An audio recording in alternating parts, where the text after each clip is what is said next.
I believe the technical barriers to doing basically everything are plummeting. We see this not only with no-code tools like Inadent and their AI builder and whatnot, but just in general. Tech is no longer the moat, hasn't been for, I think, the better part of like a year or so already, and it certainly won't continue to be. So the most important thing in the set of skills that you need to cultivate are business skills, right? Things like sales skills, things like interpersonal and soft skills. The things that actually transform my target market anyway, small to mid-sized businesses for the most part, are like 3 to 10 node flows arranged in very simple linear fashions that do things like automatically generate emails when somebody does something, automatically notify a team member when somebody does something, automatically add a line to a Google Sheet when somebody does something. Because they're so simple, you can absolutely do them, even if you have very little technical experience to start with. AI agents are an incredible piece of technology, but they work very well in specific applications. Those specific applications tend to be high volume, low average order value applications, where you have a large volume of requests coming in, where you need some sort of superficial decision making with high reliability and accuracy, but not necessarily 100%. And you're capable of making a few mistakes along the way. In doing so, because it's high volume, what you're doing is replacing headcount or payroll for an equivalent function, and you're not really risking a lot of downside as a result. AI agents make a lot of sense to be used as a like chat architecture for that, because if 1 out of 100 times it chooses the wrong route or something, it's not the end of the world, right? It's $100. But if you are, let's say, some private equity firm, and you are taking significantly higher average order value prospects, and on the front end, your AI agent has a 1 in 100% chance of making some sort of mistake or something, then you're not risking $100 anymore. Now you're risking maybe $1 million. I remember reaching out to you in the very beginning when you were, I think, maybe 100 subscribers, and now you're at like over 100,000 subscribers. And seeing what you were doing was pretty epic.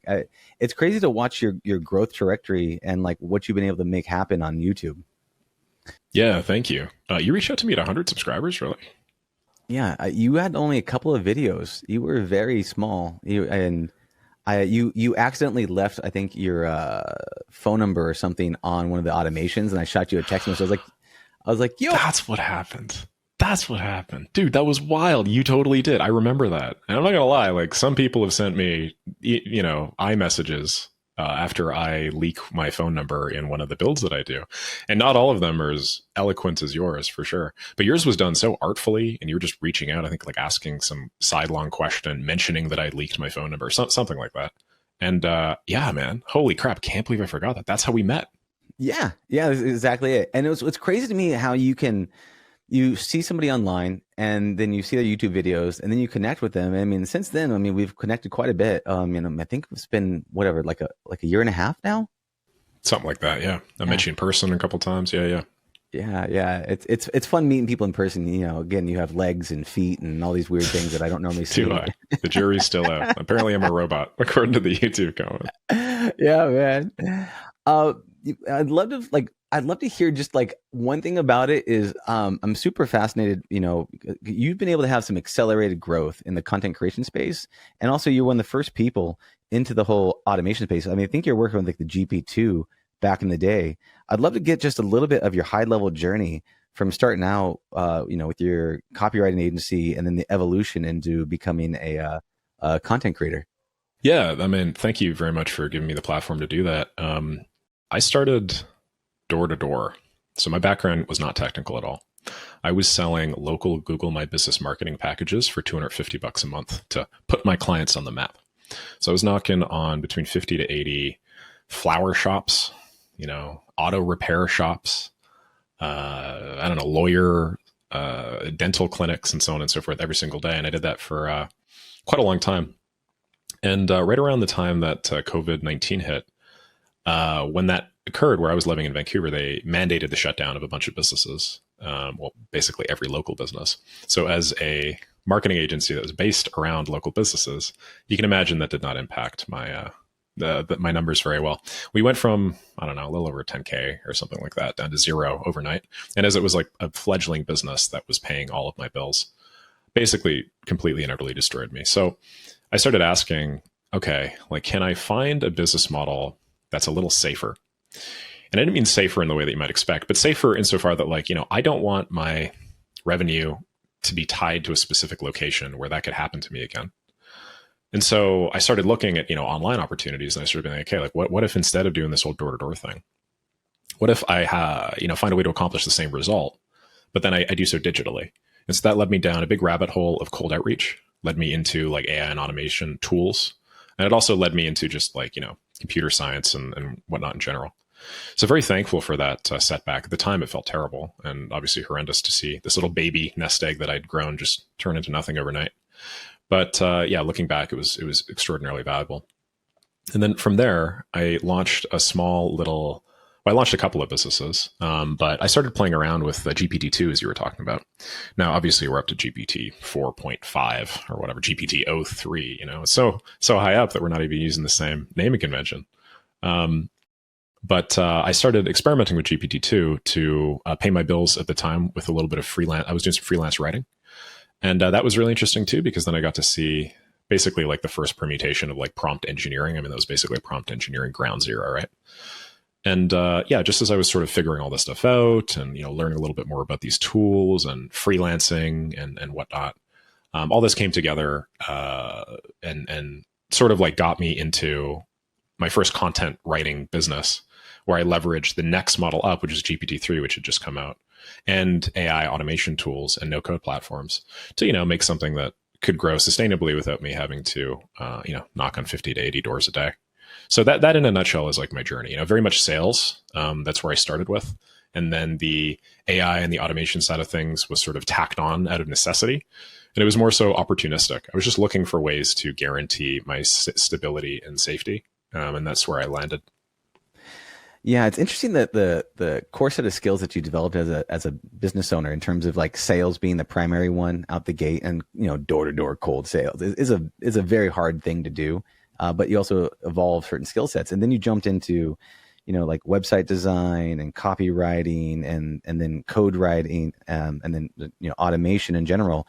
It's interesting how they've stacked together. Right? Like being able to do sales, being able to make something look good, being able to use automations, being able to design things, and you put it together in a bundled set. Are these like the cornerstone pieces that like an AI automation company needs? Or like, what do you think are the key pieces that are skill sets that, someone that's looking to build a company out of this need to have in order to succeed and flourish? I believe the technical barriers to doing basically everything are plummeting. We see this not only with no-code tools like n8n and their AI builder and whatnot, but just in general. Tech is no longer the moat, hasn't been for, I think, the better part of like a year or so already, and it certainly won't continue to be. So the most important thing in set of skills that you need to cultivate are business skills, right? Things like sales skills, things like interpersonal and soft skills. So you talk about stacking. Yeah, I think I stacked like the right way. I started with like the core foundational thing that is the most important, which is like interpersonal and soft skills. Then I slowly wrapped that in layers and layers and layers of technical skills. But that core nugget remains the same. And even if those technical skills end up changing, or the need for them do because of new no-code platforms like n8n, like I still have that core nugget. So yeah, if I could zoom out a little bit, I think some of the core ones are interpersonal, sales skills. I think demand gen. So the ability to take an idea and then generate like leads from that. I think that's massive. And I think the importance of that is only going to go up as we quickly reach a place with no-code platforms and AI where like you'll be able to have a business idea and realistically have your product within 24 hours. Like at that point, the only thing that constitutes whether or not that business will be successful is like, can you acquire leads? Can you get demand, right? And then I think also just like some fundamentals about systems. But when I say systems, I don't mean like computer science systems. I just mean like how systems work in general, like some mental models for thinking, some stuff like first principles, for instance, or modularity. These are things that I see a lot of people asking me questions about, specifically when it comes to n8n. But when I try and explain it, I don't try and explain it as, hey, like this is how you refactor an n8n flow. Or I don't know, make things more modular. It's like, hey, you can actually take this approach to like everything in your life. So those are probably my core three, I would say. Yeah. And one of the other skills that I've seen you really hone and develop, because you talked about mental models, and I would say be able to develop your own a strong foundation of a mental landscape. And so in terms of, going into a copywriting business, and then I've seen some of your blogs, you have the depth of your writing, going deep and like being able to analyze, okay, here's what's going on in my world. Here's my priorities. Here's the Eisenhower method for, important, unimportant, urgent, not urgent situations. I mean, what's your process? Because I think a lot of it comes down from this foundational element of you being able to think deeply on a topic and then ruthlessly execute. So talk to me a little bit about the thinking deeply part and the mental models you use to get clarity before you take action. Yeah, I think the biggest one is that first principles idea. Like everything that you see around you did not exist. It was thought up by people. Steve Jobs has that famous quote, people that are no smarter than you. I think some of these people were smarter than me, Steve, but I digress. If you just approach everything not from like the standard conventional way of doing things, but then just ask like, what do I actually need? You know, if all of this existed in a vacuum, I think you can go much, much farther than most people think. I am bringing up my community as a good example, Maker School. We ended up doing an insane amount of revenue per staff member at the community.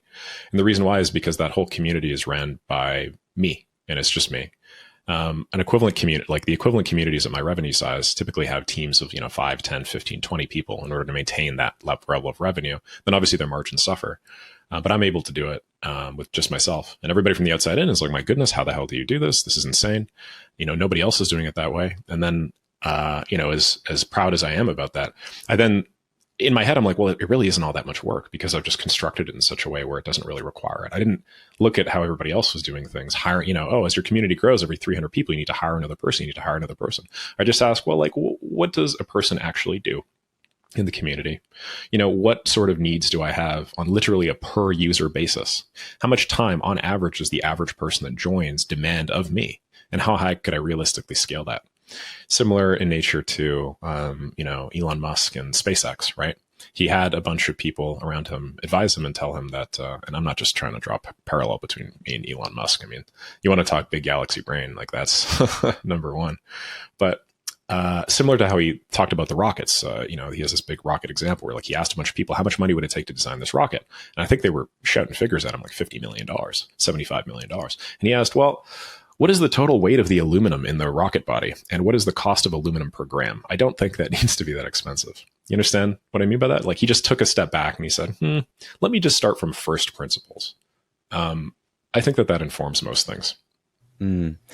Yeah, I mean, it's interesting too because the way that you're looking at things. I saw you do a couple unique things that I think a couple other people might start to parrot a little bit. But when you talk about demand gen, is that you built up the YouTube channel, right? And then when you went to go launch your school community, right? You got in some people inside of there to get the energy moving.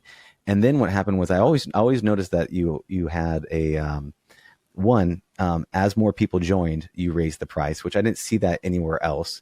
And then I always noticed that you capped it at so many people to be in, and you had a demand of people still trying to get into that make money with make school group.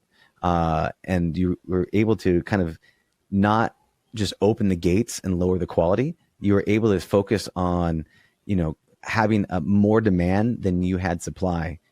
Was that the logic behind the reasoning, or can you talk me through that process? Yeah, the way that I always see things now is that the most important thing you have is your authenticity, and it's your reputation. And so I thought that there would be nothing better for me than to put this cap in place, at least for my initial community, Make Money with Make, way back in the day. Because it would allow me to provide that one-to-one personalized support to the degree that nobody else was capable of at the time. I had a lot of people being like, well, Nick, I had like 400 people in the community at one point, and then I had like 1,100 people that wanted to get into the community. And so I had a bunch of people sending me like, dude, you gotta take off this cap. You got to increase the limit. You got to do this. You got to do that. And I, the way that I always see things is like, when you have a big group of people that want to buy your product, like a big waiting list, you don't actually need to act on that like right now to secure that revenue. If you function from a place of authenticity and renown and positive reputation, because these people like you for you, they don't even really like you for the specific product you're selling or whatever. This is basically potential energy that you could later convert to some sort of product sale or something later on down the line. Like there's nothing, I'm not holding a gun on my head being like, oh my God, I need to convert these people or they're never going to want to work with me. Right. So I kind of thought about that. And then that strict cap enabled me to like build a ton of value and goodwill within the community. Sort of like the Costco model where it's like, you don't advertise, you just talk to the people inside of the group, make them love you so much and they naturally advertise. Then everybody and their mom obviously wanted to get in. So when it came time for me to build another product, which solved like a related demand, but a different need. In this case, it was 0 to 1, getting your very first customer with some sort of AI and automation solution, something like N8N, for instance.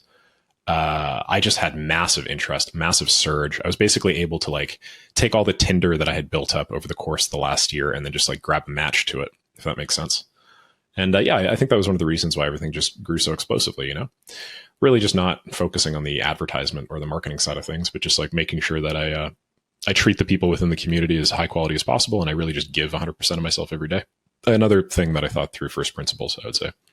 Yeah. Well, I mean, I think sometimes marketing gets bad rap when you say marketing, because I think there's like low level marketing and then there's high value add marketing, if you want to call it that, where all you're doing is just constantly delivering value to the community versus like, hey, click this link, buy my thing, do my stuff. It's more like, hey, I'm gonna keep giving you so much stuff and I'm gonna keep helping you so much.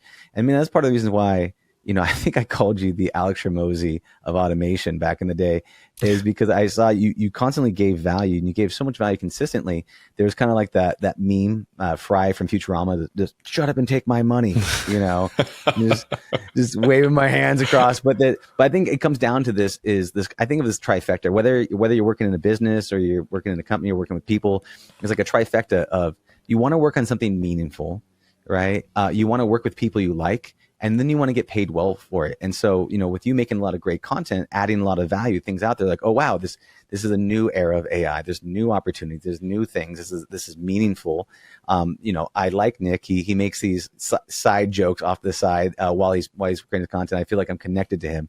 And then, there's this opportunity that I think I can get paid well for because there's a lot of opportunity in this marketplace because this is kind of currently an eclectic skill that is in high demand. Yeah, absolutely. I think you hit the nail on the head there when you said that that was still marketing. And I should have rephrased, like that is marketing. Like being extraordinarily authentic in an age where authenticity is at a premium is marketing. That is about as marketing as you can get. And I would go as far as say is the most effective form of marketing. Download this thing and reply this and I will send you this thing. I mean, these are tactics. These are gimmicks. They're not like at the core of what makes somebody actually grow a personal brand. So well said. Yeah, no, it's just something I've just noticed, and it serves you well because I've seen your growth in the time we've known each other, and it's been epic to see, well deserved too, because I see that you're very, I would say ruthless with your time or ruthless with things that are distractions in your life in terms of your ability to cut things out and be willing to say, okay, what is the most important thing, and what am I wasting time on? You did a time audit back in the day where you were like, oh, I don't know where my keys are. I need to get this. I don't know where this is. And so like, do you always do these time audits or what is that like? Talk me through that a little bit. Yeah. Just for context, in case somebody doesn't know, the time audit is essentially where, well, there's two. There's a lifestyle audit and then there's a time audit. The time audit is where you just have this little alarm that goes off every 15 minutes. And then it asks you to describe what you just did in the last 15 minutes. And so I consider it a form of like radical accountability. If you have this alarm that goes off in 15 minutes, not only are you forced to be like very objective with yourself the next day when you look back and you're like, what the hell did I actually do? I also find that like what gets tracked gets improved. And so simple knowledge of the fact that you have this thing that's going to go off in 15 minutes makes you want to justify what you are doing right now preemptively. It's kind of a hack in that way. So that's the time audit. And then the lifestyle audit, you talking about like, where the hell are my keys? There's so many tiny little points of friction in an average person's life that they just chalk up to being how life works. That example of keys. I distinctly remember there were like a couple days when I was hanging out with friends or something, or meeting somebody for a meeting or going to the dentist. And I just didn't know where my keys were. So I was running around my house. Where the hell did I put the keys again? Were they over here? Were they over here? Were they over here? And, it took me like 3 minutes to find my keys and then I was off in my day. That happens like realistically to most people, like once every 2 weeks, right? If you count up the 3 minutes and all the stress that generates for you, like over the course of a year, that could be like a good hour and a half of you just being hyper stressed all the time. That's a very small example of friction, but friction like that is present all over our lives. So what this lifestyle audit is it's just where you consciously and intentionally using the time audit and using, self-reflections and journaling to go through all of the points in your life that provide you a tiny bit of friction and then just seek to eliminate those. Good example of the keys are, you get you build what's called a Schelling place. And the idea of a Schelling place is just the same place that you put all of the stuff that you need to leave the house every day. It's where you put your wallet. It's where you put your keys, where you put your, I don't know, your glasses. And it's just a little, I don't know, like a stand by your door or something, right? If you just know to put your keys there, you've effectively solved all future instances of that key problem for the rest of your life. Instant ROI. Talk to me about this, because one thing because I mean, you run a couple of communities, and you've seen a lot of people come in, and some people come in, they don't really do anything, they kind of fizzle out because they just don't put in the time or energy. Other people rise and they excel and they do very, very well, right? In terms of like learning N8N, in terms of just overall increasing your AI and automation skills, what have you seen as like patterns of behaviors or these types of mini hacks amongst your community that people have done to really be able to go from, I don't know anything about N8N, to actually being able to use it, utilize it, and have it serve them, whether they're getting a job or develop an AI agency or anything like that? Man, what a brilliant question, because the most important thing to me is all revenue and savings for the clients that I work with. I'm obviously a big proponent of this AI agency model, where you use AI and you use no-code platforms that are high leverage to deliver things that clients care about: money in their pocket, savings in their pocket, whatever. But when people come into the community, specifically people with an N8N background, N8N betrays a certain level of technical sophistication. You have things like inline JavaScript in the expression editor. And so because you don't have to do that. They also make it extraordinarily simple for people that don't. But because the potential skill ceiling is higher, you have a lot of people that just like think that they need everything to be perfect and they need to become N8N pros in order to go out there and actually deliver these sorts of revenue or savings-based outcomes. So just to delineate between the two groups of people, the people that like bubble up to the top and the people that like go down to the bottom. So usually the people that like get really lost in the technical weeds that come in and then bubble down to the bottom, because they are obsessed with certainty and they're obsessed with feeling like they have to know everything, like it's a freaking multiple choice test. The people that rise to the top are the people that when they talk to customers or clients, what they're thinking is not, can I do this right now? What they're thinking is there a future version of Dylan that can do this at some point? And if the answer to that question is yes, then they go ahead and they continue putting themselves out there and interacting with customers and whatnot. Like, I'll give you a quick example. If there's some client that you're discussing, potential AI automation thing with, and they're running you through their needs, and they're saying, oh, right now we have this problem with onboarding, and we're using this one app, and it connects with this other app and this other app. Like, can you help? The question that you need to answer is not, can you help right now? You might not know what the hell any of these platforms are, or what the hell they do. You might have never worked with a proposal platform in your whole life. The question that you should really be answering is, could I do this in like a week or two? And guess what? With no-code platforms like N8N and others, with AI platforms that you could chat with to solve problems or use in part of your flows, in reality, I don't believe that there is a business problem that you can't solve within a couple of weeks of just focus, head down effort. So don't try and solve for everything today. Don't try and become a technical pro today. Obviously, it depends on what you're doing with your life and the purpose of you learning these tools. But in the case of driving revenue and savings outcomes for businesses, you need to know a lot less than you probably think today in order to move forward with a client opportunity that can manifest in money tomorrow. Yeah, I love that. And what sounds like it's this willingness to understand that you can figure this out. And a lot of times, unless you put yourself in that situation, you won't figure it out. And I realize that, yeah, there's nothing more incentivizing to figure something out than someone hiring you and paying you money to do a job, and then you need to deliver on that job and need to sort that out. Can you talk to me, was there any examples? I mean, if you had anything with N8N where there was a situation that maybe you got put into a situation where you're like, oh man, I have no idea what I'm doing right now, but it's okay, and I'm going to sort it. Do you have any practical examples on your side that you've experienced that with? Oh man, so many. Oh man, I still get them all the time, to be honest. But for me, again, it's always a question of like, I might not know the answer to this right now, but I know how to find the information. I know how to like wrangle through API docs. I know how to go to like N8N's documentation, which I'd consider pretty comprehensive, and just like follow along top to bottom and figure it out. I've had so many instances with like, I don't know, some built-in, not pre-existing in N8N, and me being like, oh no, this thing doesn't exist. Oh no, I guess I can't do the automation. Oh, and then I'm like, wait a second. Wait, we still have HTTP requests. I guess they'll just make an API call. And, it's like a simple copy the curl, paste it in, and you got 90% of it built in anyway, right?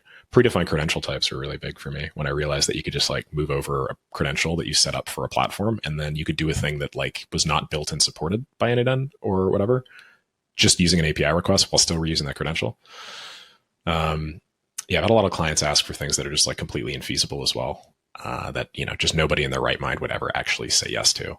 And then I have, for whatever reason, said yes to them. And I've just been in that situation where I'm like, oh boy, you know, this is going to be an all-nighter.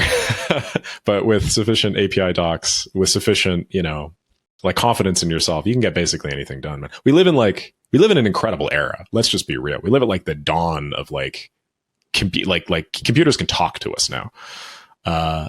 You can figure out anything given a couple of weeks, for real, and some elbow grease. At least that's the way that I see it. So Yeah, 100%. And that's, you never find your edge unless you go too far. And that's sometimes, and when you take on a couple of clients, you realize what projects are grandiose, right? When are you over scoping something?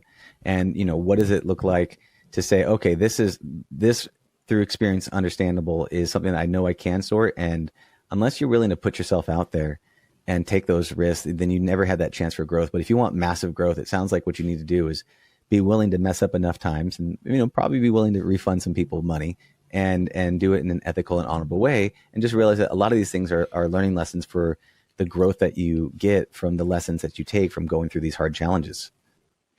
absolutely. I'm a big fan of offering guarantees when you're at the start line of any business model. Some people disagree with me, and of course, we're all entitled to our own opinions. But the way that I see a guarantee is if there are two universes, and in universe A, you do not offer somebody a full money back or satisfaction or whatever guarantee for the service, and there's another universe where you do, that other universe, you put your ass on the line, so you're probably going to work harder and be more likely to actually deliver what the client needs. So the way that I always like to see it is you dive in with both feet. You guarantee your service. You be willing to put your asset on the line, to make a long story short. You know, if you're willing to do this and put your butt on the line, then both cases are great for the client, because now they have some solution that is like halfway done or high quality or maybe low quality or whatever, but they've learned a lot more about product discovery, and then they haven't had to pay anything. And then they got like significantly further ahead with their needs. You obviously learned a bunch of things on your end, and you're much better able to position yourself to deliver their needs. Or you knock it out of the park, and then you get incentivized for it, and you get paid for it. And yeah, you can just take those skills on to either that client or the next client or whatever. And again, just because these are very straightforward asks for the most part, you know, the things that transform businesses are not the 5 quadrillion node flows with like multi-step AI agents and all this super complicated data wrangling and whatnot. The things that actually transform my target market anyway, small to mid-sized businesses for the most part, are like, you know, 3 to 10 node flows arranged in very simple linear fashions that do things like automatically generate emails when somebody does something, automatically notify a team member when somebody does something, automatically add a line to a Google Sheet when somebody does something. Like, because they're so simple, you can absolutely do them, even if you have very little technical experience to start with. Yeah, that's interesting, because there is a thing that happens with, you know, there's amazing complicated AI agent flows online that are very, I mean, they're fascinating to see and watch through n8n, but then a lot of these practical business use cases are simple workflow patterns, something that can allow you to reliably and predictably be able to solve a problem that is relieving, much like we talked about finding your keys, the 3 minutes of something, is where are those little hidden things inside of there. So when, you know, what advice would you give to like a starting up AI agency when they're trying to find out, you know, should I build an AI agent? Should I do a workflow? I don't know exactly what to do with this person. What does this look like? How would you recommend them under determining, you know, what's the best path for them to build out workflows and what that looks like? So basically design patterns, right? Like, what sort of architectural choice should I make for this build? I think that AI agents are an incredible piece of technology, but they work very well in specific applications. Those specific applications tend to be high volume, low average order value applications, where you have a large volume of requests coming in, where you need some sort of superficial decision making with high reliability and accuracy, but not necessarily 100%. And you're capable of making a few mistakes along the way. In doing so, because it's high volume, what you're doing is you're replacing headcount or payroll for an equivalent function. And you're not really risking a lot of downside as a result. So to make it a lot more concrete, if you have this AI agent that's doing, like, let's say some lead collection at the front end, and you are a business that charges, I don't know, $100 a pop or something like that for your services. AI agents make a lot of sense to be used as a like chat architecture for that, because if 1 out of 100 times it chooses the wrong route or something, it's not the end of the world, right? It's $100. You get 1,000 clients at $100 a month, you're fine. But if you are, let's say, some private equity firm and you are taking significantly higher average order value prospects, and on the front end, your AI agent has a 1 in 100% chance of making some sort of mistake or something, then you're not risking $100 anymore. Now you're risking maybe $1 million. And so the downside risk of that is much higher. And then the upside that you get from replacing a human staff member is concordantly lower. So that's the main driving decision for me when I think about whether I use AI agent architecture or I do something that's a lot more linear, procedural, or traditional, right, left to right. Yeah, it's a risk reward ratio, and it's kind of like, is there massive volume with low risk in terms of each per unit, or is it something that's massive risk and low volume? That's something that you need to make sure that you nail out and is reliable and repeatable. And that's one of the challenges I've seen with these AI agents is that, you know, they're super cutting edge, they're great, they're amazing, but they're also a little experimental that we're going into, right? Versus workflows are very predictable, reliable, consistent, and repeatable, but they're not as dynamic. So I think it's okay. So if you're looking at the spectrum going, okay, where does this fall into? You're looking to figure out, okay, which bucket does this fall into? And this will determine what my design patterns will be. Agreed. I think that, like anything, when you use technology that's on the bleeding edge, like the AI agent architecture, I think that you stand to gain a lot. It's just about nuanced application. If you apply it to a high volume, low average order value industry, you can change the course of a business forever with something like that right now. But using it it's like when everything is a hammer, all you see is nails. I believe that's the idiom. I may have butchered it, but hopefully you understand what I'm saying here. Like if you just latch onto the new shiny thing and try and use that to solve every solution, then obviously that's not going to be as effective. If you understand the nuance of what I'm talking about with the average order value and volume, then you're able to apply these things much more accurately, I would say. What do you think in terms of like with N8N, there's a lot of different, there's a lot of nodes in there, there's triggers, there's different AI agents inside of there. What do you think is the 80-20 inside of N8N that people are using? And what are the common things like copy curl for HTTP requests? One of my favorite things of all time. What are some of the other ones that you've seen that are, whether they're little known but you commonly use them, or ones that you think is the 80-20 of N8N? Yeah, like quick workflow hacks and stuff. Oh man, one of my favorite topics. I'm actually making a video on this pretty soon, so we'll hit the print. We'll hit the print and press with this one first. But okay, so obviously pinning data, right? Like obviously pinning data. Hopefully we're all on the same page about pinning data. One of the major issues that I see beginners fall prey to when they start building in N8N or really any other workflow tool is every time that they want to test the automation, they'll rerun the whole thing from start to finish. The thing is, if you rerun the whole automation from start to finish, a lot of the time these triggers are things like a form fill, right? Some sort of like external action you need to do. Well, think about it. How many times are you going to fill out that form over the freaking lifetime of the build with the testing? You're going to fill this thing out like 50 times. And guess what? It's going to take like 2 minutes every time. So what have you done? You just added yourself an additional hour and a half to your build time. What if you just pin all of your data and then you get to rerun off of like pin to data and not that? You legitimately save hours. That's number one. Oh, and so many API calls and tokens and resources, and you bashing your head against the wall being like, I've had to alt tab to freaking some form solution 5 million times. It's the worst. So that's number one. So pinning data. Number two, again, in the same vein of testing, I'm a big testing guy, believe it or not. You know, a lot of people are like, Nick's just like a move fast and break things kind of guy. I'd agree with that to some extent, but like, man, when I build my flows, I'm very much incrementally testing them the whole way through. Like limit nodes and filter nodes. I don't think a lot of people know, but you can just like deactivate them and then the data flows right through.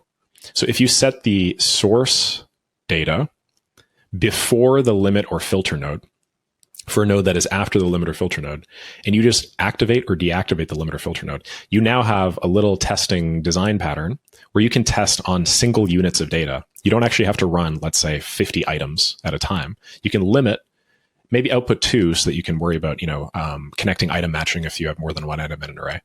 And then you can just run it on those 2 over and over and over again with the pin data as well. So now you're stacking these wins, man. Testing leverage. Am I right?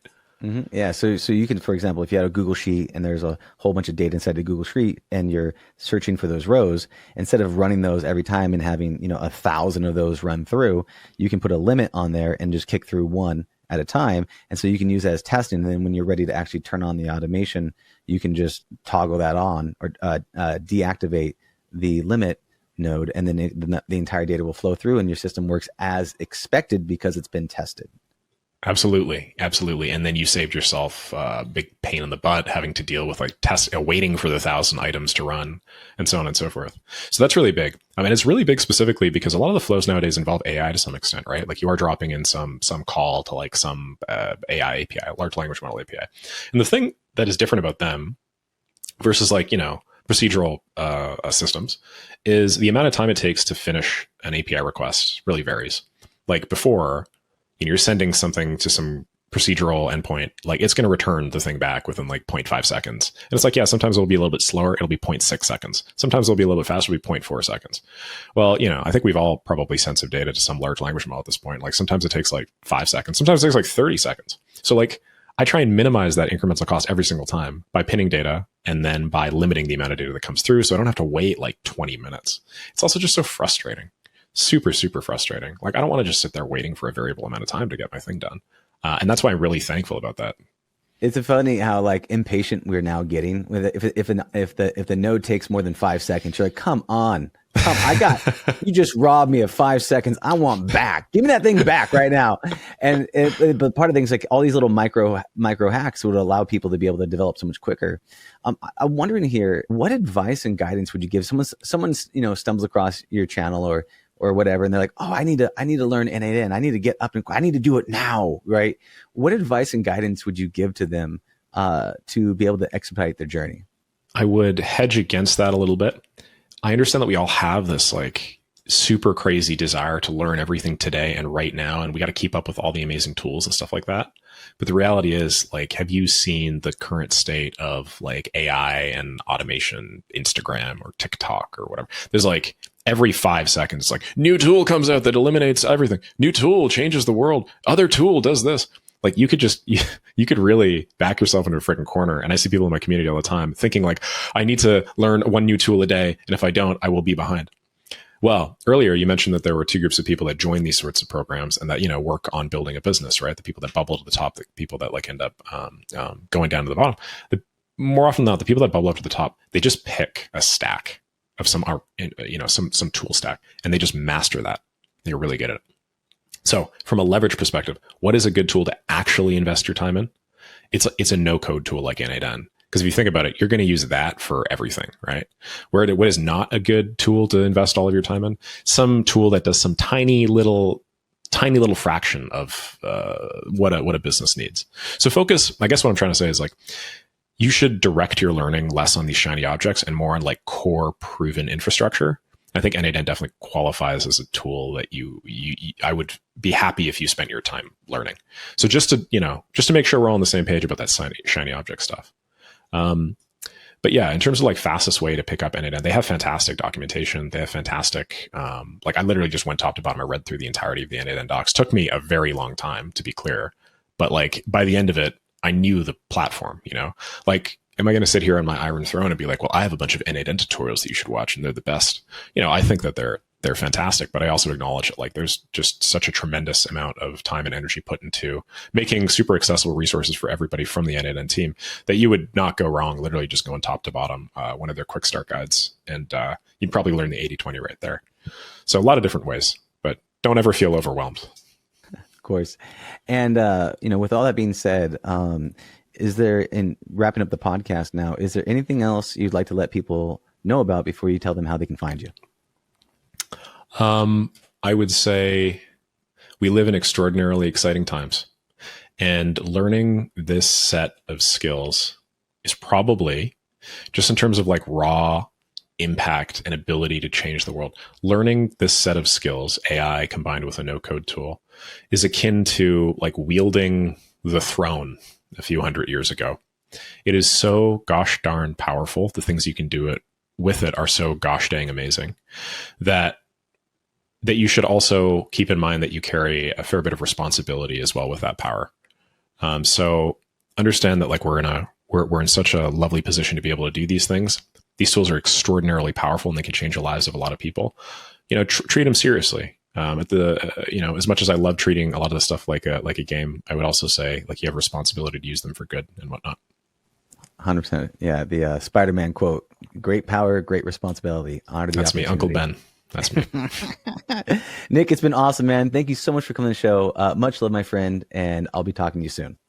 Looking forward. Cheers. All right, take care.